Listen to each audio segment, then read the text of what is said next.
So today I am going to be making something out of the Bernardin Complete Book of Home Preserving. Can you see? Probably not. But I'm doing up the Thai hot and sweet dipping sauce. Now this is extremely easy to make. I have never made this before.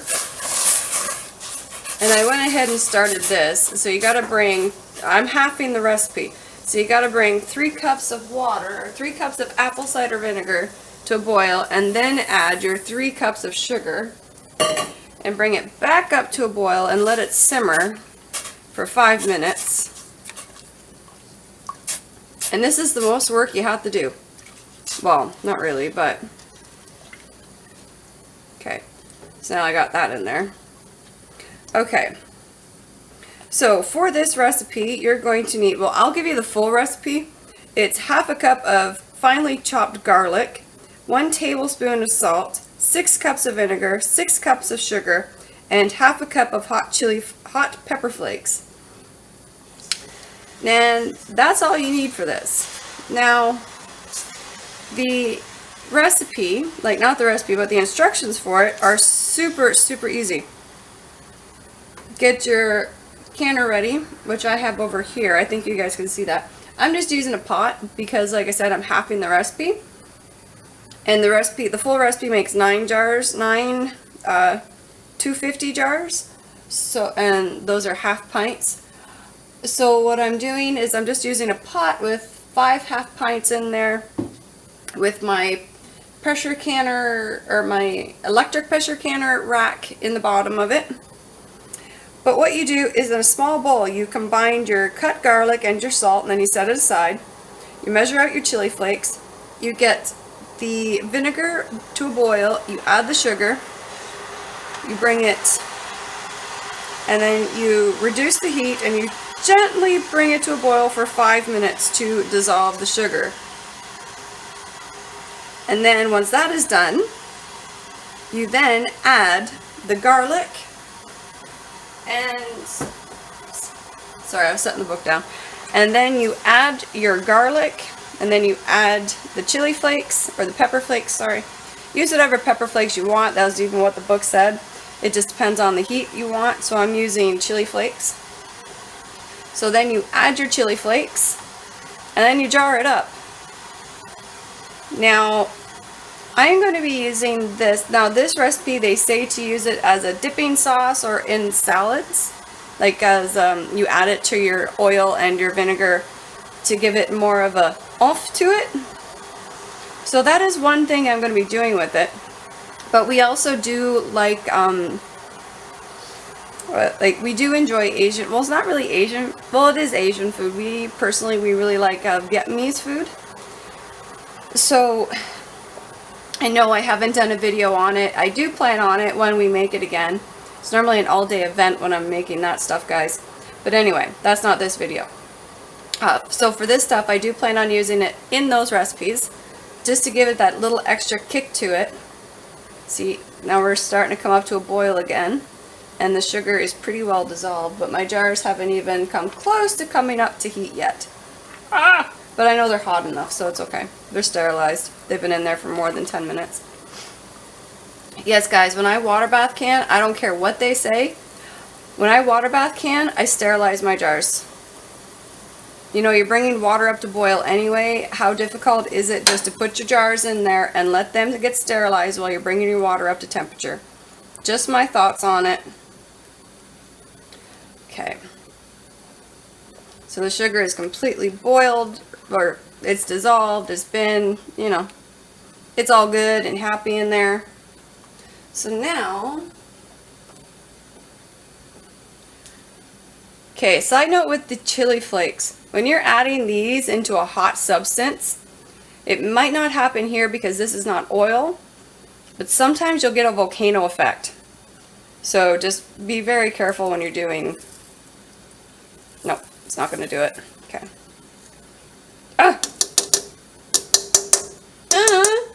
Not all coming out.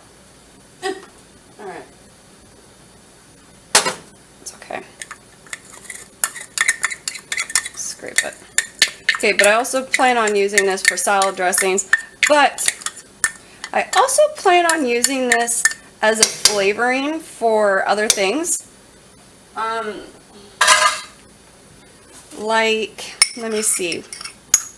Off the top of my head, I really think that chicken would be really good with this.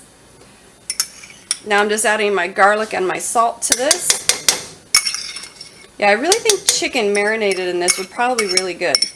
But also, I'm halving this recipe because I have a feeling I'm probably going to want to add some ginger into this. But I'm following the recipe. I'm doing what they say. Ooh, does that ever smell good? Okay. But I do plan on using this just for like flavoring some things the odd time when I want that heat and when I want that kick to it and I want the sweet to it. I hope that actually makes sense because it makes sense in my mind. Oh, and look, it's so pretty. How pretty is that? It's going to look really pretty in a jar. Now, guaranteed when I probably go to use this for certain things, I will be straining out the garlic and the chili flakes, because have you guys ever bitten into a chili flake? Aye, that burns. Okay, so give me a minute. I'm going to get myself set up to actually get this into the jars, and so we will be back in a minute.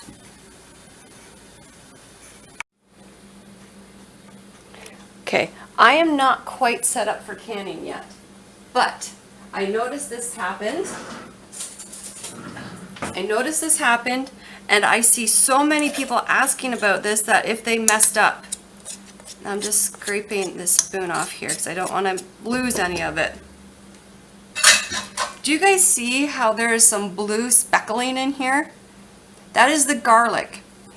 That happens when garlic and vinegar meet. I'm going to pull some of it up. I'm hoping you guys can really see this. It is normal. It is normal. It is natural. Don't freak out when you see that thinking that you did something wrong. I figured I'd put that in there in case someone does this recipe and they say, my garlic turned blue. Yes, it's okay. It happens.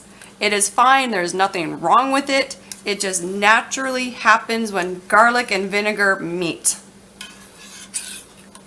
Sometimes it doesn't happen, like you can see right there. I got a white one. I got blue ones. Oh, there's a good one. There's a good white one right there next to a whole bunch of blue ones.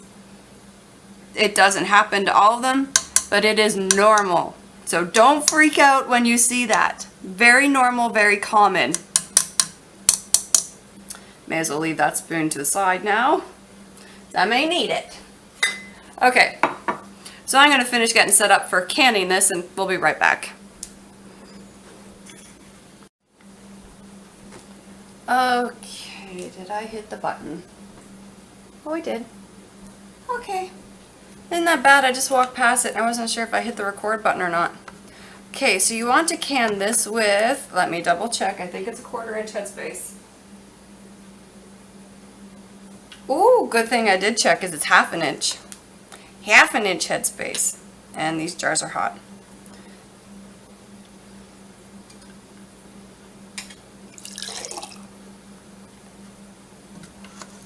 I think I have too many jars here, but I'd rather have too many cleaned and not enough.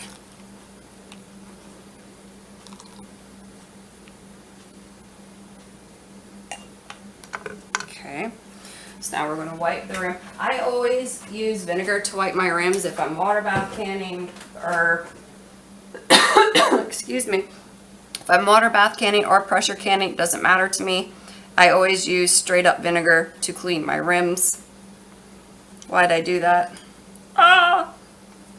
We got to debubble. Don't forget to debubble, guys. Really, please don't. I know it seems so mundane to do it. Ooh. Yeah, it definitely needs to sit. So don't forget to debubble. It is a very crucial thing. Now, I didn't taste this because this is one of those things, I bet you 10 to 1 you want it to sit for at least 2 weeks before you go to use it, so everything can become one. You can see, look at that coloring, guys. Do you see that? That is just gorgeous. Okay, so I'm going to keep going, filling these up, and we'll be back when these are out of the canner. And here they are, all out of the canner. So we got 4.5 jars for the pantry, and one little jar here that was left over for the fridge once it's cooled down. But do you see how beautiful that is? Look at that. And they all sealed. So that's even better, considering 2 of them fell over during canning. But, oh, yeah, they're hot. I don't want to do that. Oh, just look how beautiful that is. Oh, beautiful. So yes, there we go. And I forgot to mention, this can's for 15 minutes and then 5 minutes turned off in the canner afterwards. So 15 minutes in the canner and then you're done. And you got this hopefully very delicious sauce. But like I said, I'm going to let it sit for 2 weeks before I even attempt to use it. Just so that way the flavors can mold and become one. So yes, I hope you guys like, and I will see you again soon. Bye.